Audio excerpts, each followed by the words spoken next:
현지 시간 금요일 뉴욕 증시가 부합권에서 상승했습니다. S&P 500 지수는 신고가를 재경신했습니다. G7 국가들이 글로벌 인프라 협력 구축을 시사한 가운데 중국 견제가 담긴 공동성명을 채택했습니다. 미국 하원이 빅테크 기업을 겨냥한 분사 강제 법안을 검토하고 있습니다. 미국의 6월 소비자 태도지수 예비치가 86.4로 집계되면서 예상치를 상회했습니다. 일론 머스크 테슬라 CEO는 친환경 채굴이 확인될 시에 비트코인 결제를 재개하겠다고 밝혔습니다. JP모건은 아마존이 2022년 월마트를 추월할 것으로 전망했습니다. 월가 투자자들은 현지 시간 16일 열리는 FOMC 회의에서 테이퍼링 단서를 주목하고 있습니다. 이스라엘의 새 연정이 출범했습니다. 네타냐후 총리가 12년의 집권을 마감했습니다.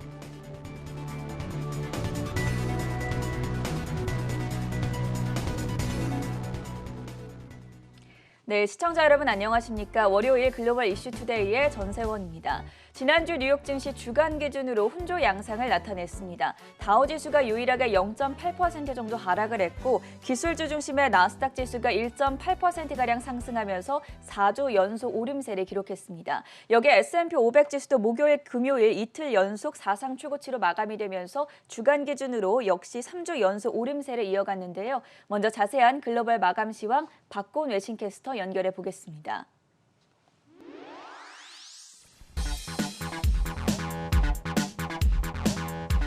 네, 지난주 뉴욕 증시 마감 시황 전해드리겠습니다. 지난주 금요일 뉴욕 증시는 물가 지표를 소화하며 안도 랠리를 이어갔습니다. 다우지수는 0.04% 올랐고 나스닥 지수는 0.35% 상승, 그리고 S&P 500 지수는 0.19% 오르며 이틀 연속 사상 최고치를 경신했습니다. 그 전날 발표된 5월 소비자 물가지수가 예상을 웃돌았지만 시장은 기저 효과에 따른 높은 물가 상승세를 예상하고 있었고 이러한 추세는 일시적일 것이라는 전망이 강화되며 투자자들 사이에 안도감이 확산했습니다. 월가의 공포지수라 불리는 빅스지수는 15선을 기록하며 올해 들어 가장 낮은 수준을 나타냈고 10년물 국채금리는 하락세를 이어가며 1.45%대에서 거래되었습니다. 이에 따라 금요일장에서는 기술주들이 강세를 보였고 또한 밈 종목들도 반등세를 보이며 중소형주 중심의 러셀지수는 1% 넘는 상승세를 보였습니다. 한편 이날 발표된 6월 소비자 태도지수 예비치는 전월에 82.9에서 86.4로 상승하며 개선세를 보였고 상원 양당 10명의 의원으로 구성된 초당적 그룹은 세금 인상이 제외된 인프라 투자안에 합의를 이룬 것으로 알려졌습니다. 업종별로 자세히 살펴보면 금요일장에서는 금융주와 기술주가 선전했고 반면에 헬스케어주와 부동산주는 상대적으로 약세를 보였습니다. 먼저 빵주부터 살펴보겠습니다. 애플은 주택 출입구 잠금 장치를 애플의 지갑 애플리케이션을 통해 아이폰으로 조작할 수 있는 방식을 비롯해 다양한 스마트 홈 방식들을 공개했고 BMW에서 전기차 부문을 담당했던 베테랑 인사를 영입한 것으로 알려졌습니다. 여기에 아거스는 애플에 대한 매수 의견과 목표가 $165를 제시한 가운데 금요일장에서 애플은 1% 가까이 올랐습니다. 아마존의 경우 미국 하원의 기업 분할 법안에 대한 우려 속에 약부하권에서 마감했습니다. 한편 JP모건은 아마존의 미국 소매 사업이 빠른 성장세를 보이고 있다며 아마존이 2022년에 월마트를 추월해 최대 소매업체가 될 것이라고 전망했습니다. 다음으로 테슬라는 고급 전기차 모델 S 플레이드를 출시하며 제품 가격을 $1만 가량 인상했다는 소식을 전한 가운데 약보합권에서 거래되었습니다. 한편 이날 골드만삭스는 S 플레이드에 대해 긍정적으로 평가하며 테슬라에 대해 매수 투자 의견을 제시했습니다. 또한 주말 사이 일론 머스크 테슬라 CEO는 채굴업자들이 청정 에너지를 사용하는 것이 확인될 경우 테슬라 차량에 대한 비트코인 결제를 재개할 것이라고 전했습니다. 현재 비트코인의 가격은 $36,000대에서 거래되고 있습니다. 다음으로 웨스턴 디지털도 보겠습니다. 서스퀘어나는 웨스턴 디지털이 18TB 드라이브에 대해 예상보다 더 나은 성장을 보이고 있다며 목표가를 $155로 상향 조정했습니다. 금요일장에서 주가는 1% 넘게 올랐습니다. 또한 엔비디아는 자율주행용 정밀 지도를 만드는 스타트업인 딥맵을 인수했다고 밝힌 가운데 주가는 2% 넘게 상승했습니다. 한편 클라우드 컴퓨팅 업체인 스노우플레이크는 2029년까지 연간 제품 매출 $100억 달성하겠다는 목표를 제시했습니다. 하지만 투자자들이 장기 전망에 큰 반응을 보이지 않은 가운데 주가는 3% 넘게 내리며 약세를 보였습니다. 다음으로 줌 비디오는 RBC가 포스트 코로나 시대에도 하이브리드 업무 환경에서 줌이 선전할 것으로 보며 줌에 대한 투자 의견을 시장 수익률 상회로 제시했고 목표가는 $450로 제시했습니다. 금요일장에서 줌은 5% 이상 올랐습니다. 다음으로 밈 종목들의 주가 흐름도 보겠습니다. 이날 국제신용평가사 S&P는 AMC가 밈 주식의 열풍으로 현금을 조달하며 채무 불이행 가능성을 줄였고 영화산업 전망이 밝아진 점을 언급하며 AMC의 신용 등급을 2단계 상향 조정했습니다. 금요일장에서 AMC는 15% 넘게 상승했습니다. 또한 게임스톱도 5% 넘게 올랐고 클로버 헬스는 4% 이상의 상승세를 보였습니다. 또한 반려동물 용품 소매업체인 추이는 예상을 상회하는 순이익과 매출을 기록했지만 인력 부족과 공급망 문제에 대해 경고한 가운데 주가는 5% 넘게 떨어졌습니다. 다음으로 존슨앤존슨은 FDA가 백신 제조 과정에서 오염 가능성이 있는 얀센 백신 6천만 회분을 폐기하기로 했다는 소식이 전해진 가운데 1% 넘게 하락했습니다. 한편 바이오젠은 FDA가 바이오젠의 알츠하이머 신약을 승인한 이후 효능에 동의하지 않는 자문위원 3명이 사퇴했다는 소식이 전해진 가운데 주가는 4% 넘게 떨어졌습니다. 한편 UBS는 바이오젠에 대한 투자 의견을 매수로 상향했고 번스타인 역시 투자 의견을 시장 수익률 상회로 올렸습니다. 다음으로 유럽으로 넘어가 보겠습니다. 유럽 증시는 인플레이션 상승 조짐에도 주요 중앙은행이 완화적인 통화 정책을 유지할 것이라는 기대감 속에 상승세를 보였습니다. 독일 닥스 지수는 0.78% 올랐고 영국 증시는 0.65% 상승, 그리고 프랑스 깍그 지수는 0.83% 올랐습니다. 또한 아시아 증시는 혼조세를 보였습니다.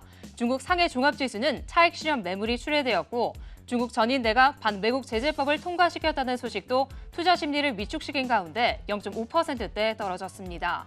일본 니케이 지수도 차익 실현 움직임 속에 약보합권에서 마감했고 반면에 대만 각권 지수와 홍콩 항생 지수는 미국의 소비자 물가가 시장에 큰 충격을 주지 않은 것에 안도하며 0.3% 상승세를 보였습니다.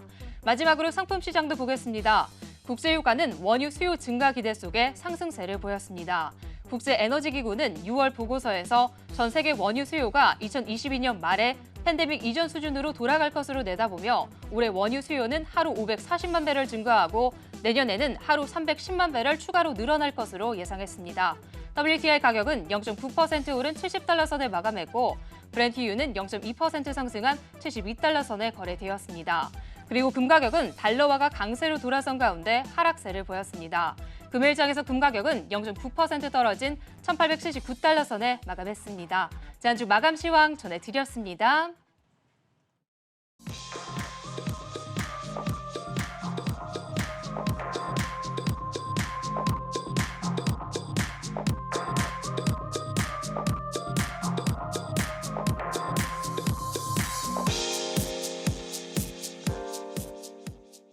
세계 각국의 이슈로 투자자의 든든한 하루를 보장해드리는 글로벌 이슈 투데이 시간입니다. 오늘의 첫 번째 뉴스 화면 통해서 체크해 보도록 하겠습니다. G7 정상회의가 종료됐습니다. 중국 공동 견제라고 표현이 되어 있는데요. G7 정상들이 중국의 1대1로에 대한 대응으로 새 글로벌 인프라 계획에 합의를 했죠. 박찬희 캐스터, 여기에 인권 문제도 비판하고 나서지 않았습니까? 네, 맞습니다. 바이든 대통령이 영국에서 열리고 있는 G7 정상회의에서 중국을 겨냥한 포위망 구축에 주력하고 있습니다. 기사를 보면 바이든 대통령은 이번 회의에서 중국의 신장 인권 문제를 규탄하는 내용을 공동 성명에 반영해야 한다고 각국 정상들에게 촉구했는데요. 바이든 대통령과 G7 회원국 정상들은 지난 주말 비공개 회담에서 중국에 대한 대응 방안을 놓고 논의했는데 바이든 대통령은 강제 노동은 인간의 존엄성에 대한 모독인 동시에 불공정 무역을 초래한다라며 공식적으로 중국에 대한 비판 메시지를 내야 한다고 강조했습니다. 하지만 G7 정상들은 중국에 대한 비판 수위와 대응 방안을 놓고 의견이 엇갈렸는데요. 보리스 존슨 영국 총리는 중국 문제를 다룰 태스크포스를 구성할 것을 제안했지만 일부 참석자들은 동의하지 않았다고 합니다. 바이든 대통령의 대중 강경 대응 방침에는 영국과 캐나다, 일본 측이 공감했고 반면 독일과 이탈리아, 프랑스 측은 중국에 대한 긍정적인 접근도 필요하다라고 주장한 것으로 알려졌습니다. 한편 G7 정상들은 이날 미국이 제안한 글로벌 인프라 투자 구상인 더 나은 세계 재건 출범에도 동의했다고 하는데요. 백악관은 이 구상이 40조 달러 규모의 개발도상국 인프라 구축 요구를 지원하기 위한 투명한 인프라 파트너십이라며 G7 정상들도 이에 동의했다고 밝혔습니다. 전문가들은 바이든 정부의 더 나은 세계 재건 구상안이 중국을 중심으로 글로벌 경제권을 구축하고 영향력을 확대하려는 중국 정부의 1대1로 구상에 맞서기 위한 미국의 결정이라고 평가했습니다. G7 정상회의 결과에 대해서 자세하게 살펴봤고요. 두 번째 뉴스로 넘어가 보겠습니다. 2주 전에는 5월 고용보고서가 발표가 됐었고 지난주에는 5월 CPI가 공개가 됐었죠. 이번 주에는 이 아이 공포가 3주 연속 지속되는 가운데 6월 FOMC 회의가 예정이 되어 있습니다. 연준 위원들이 과연 테이퍼링과 관련해서 어떤 발언을 내놓을지 주목이 모이고 있는데요. 강다은 캐스터, 테이퍼링 논의와 관련해서 월가들 이번 FOMC 회의 어떤 점들 주목해보면 좋겠습니까? 일단 당장 이번 6월 FOMC에는 큰 정책적인 변화는 없을 것이라는 전망이 우세한 상황인데요. 오는 6월 16일 FOMC와 파월 의장의 발언이 예정돼 있습니다. 핵심은 FOMC 위원들이 페이퍼링, 즉 자산 매입 축소를 얼마나 심각하게 논의할 것이냐인데요. 미국의 지난달 소비자 물가지수 CPI는 작년 동기 대비 5% 급등했지만 일시적인 현상이라는 게 최근까지 연준 내의 주류 시각이었습니다. 또 테이퍼링을 위한 또 다른 정책 변수인 고용은 상당한 진전이라는 기준을 맞추지 못한 상태라는 분석이 우세한 모습인데요. 외신에 따르면 이 기사에서는 이번 FOMC에선 위원들이 테이퍼링을 공식 논의하지 않되 향후 착수 가능성만 시사할 것이라는 전망이 나오고 있습니다. 파월 의장이 어떤 태도 변화를 보일지도 주시할 대목이라고 주목하고 있습니다. 글로벌 아이비들 역시 이번 달 연준 통화 정책 큰 변화가 없을 것이라는 의견이 우세한데요. 제프리스는 점도표를 통해서 FOMC 위원들이 내놓는 추후 기준금리 전망치에 변동이 없을 것이라며 있다고 하더라도 파월 의장이 이를 축소 평가할 것이라고 내다봤습니다. JP모건은 강한 고용 보고서가 나와야 연준이 긴축을 시작할 필요가 있다고 생각할 것이라 전망했습니다. 올해 연준 FOMC 전례 회의는 이번 달 외에도 7월, 9월, 11월, 12월에 예정돼 있는데요. 8월에 각국 중앙은행 총재들이 참석하는 심포지엄인 잭슨홀 미팅도 있고요. 시장에서는 이 잭슨홀 미팅 전후 8월, 9월 중으로 연준이 테이퍼링을 공식 발표할 것으로 보고 있습니다. 일단 월가에서는 당장 이번 주 FOMC를 앞두고 그 전에는 관망세가, 후에는 변동세가 있을 수 있다는 전망이 나오고 있습니다. 우리 시간으로 이번 주 목요일 새벽에 공개되는 6월 FOMC 회의 결과 계속해서 글로벌 이슈 투데이에서 체크해 보셨으면 좋겠고요. 세 번째 이슈 넘어가 보겠습니다. 미국 하원이 고강도 빅테크 규제안을 발의했습니다. 구글과 애플, 아마존, 페이스북 등 이 4개 플랫폼 기업의 사업 확장을 강력하게 저지하는 법안이 발의가 된 건데요. 팡 기업들이 다 포함이 되어 있죠. 박찬희 캐스터, 타격도 있지 않겠습니까? 네, 맞습니다. 지난 주말 미국의 하원의 초당파 의원들이 대형 IT 기업들에 대한 규제를 강화하는 반독점법 개정안을 의회에 제출했습니다. 법안을 보면 IT 기업들이 자사의 제품을 우대하는 것을 금지하거나 인수합병의 심사를 엄격하게 한다는 내용을 담고 있는데요. 이 법안이 통과될지는 불확실하지만 만약 통과된다면 IT 업계에 큰 충격이 될 전망입니다. 기사를 보면 반동접범을 관장하는 미국 하원 사법위원회의 초당파 의원들은 구글과 애플, 페이스북, 아마존 등 거대 IT 기업들을 대상으로 하는 5가지 법안 개정안을 발표했는데요. 개정안에 따르면 각자의 플랫폼으로 자사의 제품을 우대하는 등 이익 상충의 행위가 금지됩니다. 예를 들면 아마존이 전자상거래 사이트에서 자사의 브랜드 제품을 우대한다든지 애플이 앱 제공 서비스에서 자사의 앱을 우대한다든지 하는 것을 금지하게 됩니다. 만약 이를 위반하면 해당 사업에서 얻은 미국 내 매출액의 최대 30%를 벌금으로 부과하게 됩니다. 그리고 IT 기업이 인수합병을 추진하게 될 경우에는 합법성을 증명하도록 하는 그런 요구를 제출하게 되는데요. 이렇게 되면 매수하는 기업 측의 매수 절차 부담이 높아지게 됩니다. 법안에 따르면 규제 당국에 지불하는 수수료 인상을 통해서 법무부를 비롯한 규제 당국의 예산을 늘리고 적극적으로 법을 집행할 수 있도록 했습니다. 또한 IT 기업들이 IT 서비스로 모은 데이터를 다른 서비스에 옮겨가기 쉽게 하는 시스템을 의무화해야 하는데요. 소비자들이 SNS 등을 통해서 갈아타기 쉽게 하는 것을 목표로 하고 있습니다. 법안을 제안한 프라밀라 자야팔 민주당 하원 의원은 아마존과 페이스북, 구글, 애플 같은 주요 IT 기업들은 현재 너무 거대해져서 이익보다 사람을 우선시하지 않게 됐다고 법안 제출 이유를 설명했습니다. 만약 법안이 통과되면 대형 IT 공룡들 주가에 큰 타격을 줄 것으로 보이는데요. 어떻게 될지 지켜봐야겠습니다. 법안이 통과된다 하더라도 해당 기업들의 저항에 반발에 직면하게 된다면 향후 시행까지는 몇 년이 걸릴 수 있다. 이런 외신 평가들이 나온 점도 함께 전해드리겠고요. 네 번째 이슈 바로 이어서 체크해 보도록 하겠습니다. 지난주에도 한번 설명을 해드린 적이 있었는데 제프 베조스 아마존 창업자와 우주 여행을 하는 우주선 좌석이 2,800만 달러에 낙찰이 됐습니다. 과연 300억 원 누군가 신원이 아직은 밝혀지지 않았다고 들었는데 어떤 소식들이 전해졌습니까? 네, 해당 낙찰자는 2주 뒤에 공개될 예정입니다. 다음 달에 제프 베이조스 아마존 창업자와 함께 우주여행을 떠날 수 있는 탑승권 2,800만 달러, 우리 돈으로 약 312억 원에 팔렸는데요.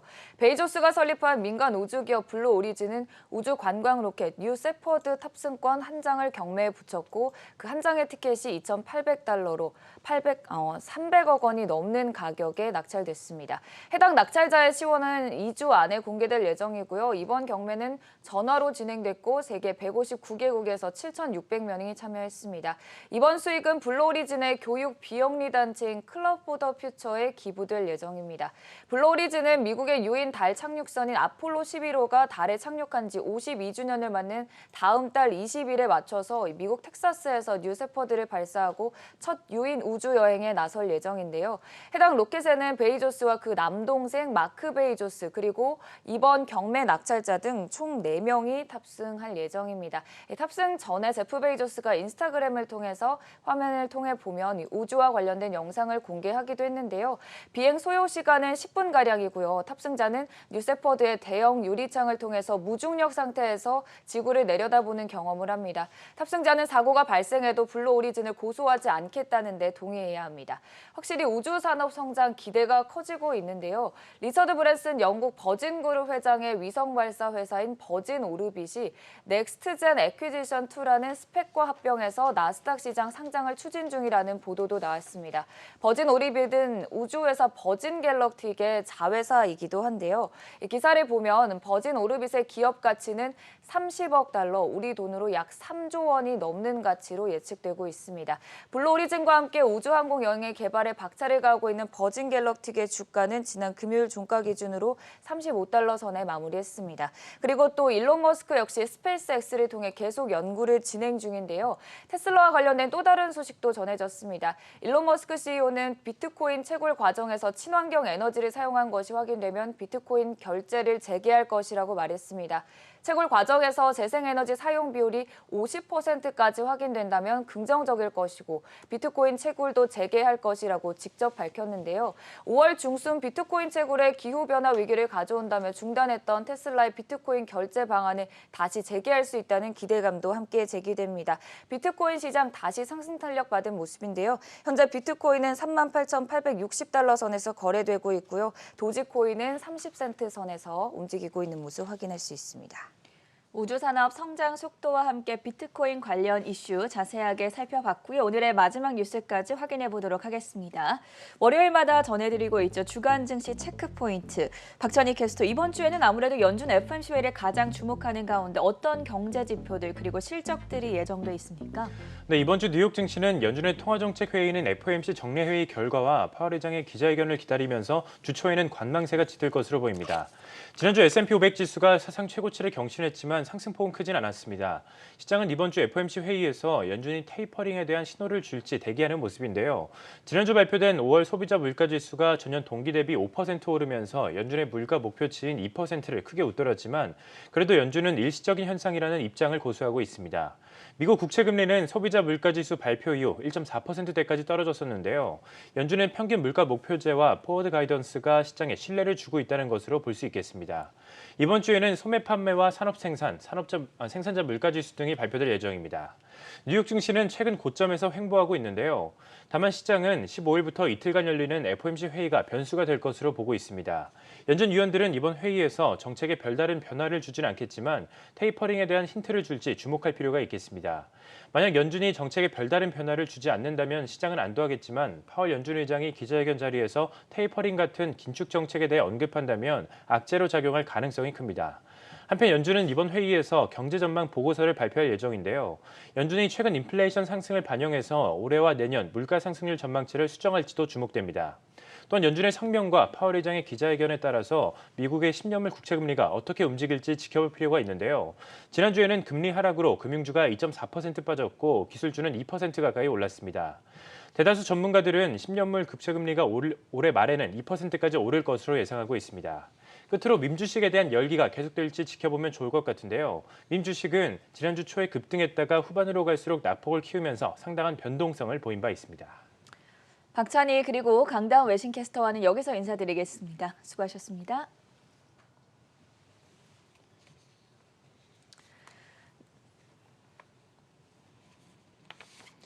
네, 오늘은 골드만삭스가 선정한 국제유가 상승에 따른 수혜주들에 대해 살펴보겠습니다.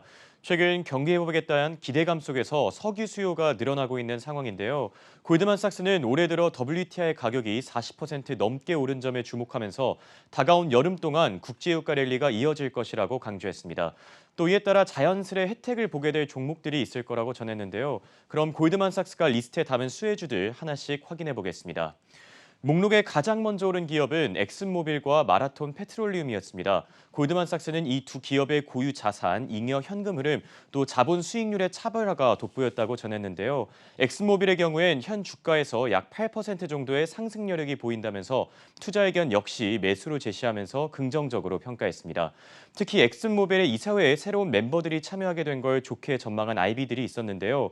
글로벌 IB 가운데 모건 스탠리는 이사회에 ESG를 중시하는 이사 3명이 포함됐다면서 앞으로 엑슨의 사업 모델이 신재생 에너지 중심으로 바뀔 가능성이 높다고 분석했습니다. 또 이 같은 결정이 앞으로 엑슨의 주가에 큰 도움이 될 거라고 덧붙이기도 했습니다. 이어서 마라톤 페트롤리움도 리스트에 담겼는데요. 골드만삭스는 마라톤의 목표가를 $70로 제시하면서 적어도 10%는 오를 여지가 남아있다고 평가했습니다. 다음 살펴볼 종목은 코노코필립스와 캐나다 내추럴 리소시스입니다. 골드만삭스는 이 두 기업을 가치 카테고리에 포함시켰는데요. 코노코필립스 올해 들어 50% 가까이 상승하면서 올 초 대비 꾸준한 상승세 보이고 있습니다. 또 캐나다 내추럴 리소시스 역시 작년 기준으로는 107%, 올해 들어서는 54% 오르면서 안정적인 주가 흐름 나타내고 있는 상황인데요. 이를 긍정적으로 평가한 골드만삭스는 지난 금요일 캐나다 내추럴의 투자 의견을 매수로 상향 조정하면서 목표가도 $44로 제시했습니다. 골드만삭스가 마지막으로 주목한 기업은 썬코어와 필립스 66이었습니다. 골드만삭스는 썬코에너지가 몇 년간 실적 부진에 시달렸다고 전했는데요. 다만 오퍼레이션 부문에 대한 새로운 관심과 늘어난 자사주 매입으로 인해 앞으로 빠른 속도로 예전 주가로 회복할 것이라고 분석했습니다. 또 필립스 66에 대해선 올해 들어 경쟁 기업들에 비해 상대적으로는 뒤처졌지만 표준화된 자본 배분 전략과 통합 사업 모델이라는 두 가지 전략을 통해 향후 $101까지 오를 거라고 내다봤습니다. 이렇게 오늘은 골드만삭스가 주목한 국제유가 상승 수혜주에 대해 살펴봤고 다음 내용은 전가은 캐스터가 전해드리겠습니다. 네, 지난 금요일 10년물 국채 금리는 3월 초 이후 최저치를 기록했습니다. 최근 금리 인하 흐름에 월가의 몇몇 전문가들은 기술주에 보다 긍정적인 입장을 취하고 있는데요. 오늘은 CNBC의 짐 크레이머가 최근 유망하게 본 성장주 종목들에 대해 알아보겠습니다. 먼저 짐 크레이머는 대면 회의와 대면 만남이 다시 시작되고 있긴 하지만 투자자들이 줌 비디오의 잠재력에 관심을 가져야 한다고 말했습니다. 줌 비디오는 게임스톱과는 다르다고 말하며 회사 기술력을 칭찬했고 앞으로 더 개선된 현금 흐름을 기대한다고 말했는데요. 줌 비디오는 4월 말일 기준 현금과 시장 자산이 1년 전에 비해 $11억 정도 늘었습니다. 다만 주가는 지난 10월 중순 최고치에서 40%가량 내린 상태입니다. 짐 크레이머는 세계가 팬데믹에서 점차 회복하면서 트윌리오나 도큐사인 같은 팬데믹 수혜 종목들의 인기가 떨어지고 있다고 말했는데요. 하지만 이들이 여전히 좋은 회사들이라고도 강조했습니다. 스노우플레이크에 대해서는 팩트셋에서 집계하는 주당 매출액 PSR 정보를 고려했을 때 주가가 현재 고평가 상태라는 점을 알고 있다고 말했습니다. 하지만 크레이머는 단기적인 관점에서 수치에 너무 집중하는 건 오판일 수 있다고 말하는데요. 그는 장기적으로 스노우플레이크가 클라우드 전송 분야를 주도할 거라고 덧붙였습니다. 지난주 짐 크레이머는 아마존에 대해서는 현재 본인의 최고 선호 종목이라고 밝힌 바 있습니다. 네, 지금까지 짐 크레이머가 최근 선호한 성장주 종목들 알아봤습니다. 월요일 글로벌 이슈투데이가 준비한 소식 여기까지고요. 저희는 잠시 후 더 자세한 분석과 함께 굿모닝 투자의 아침으로 돌아오겠습니다.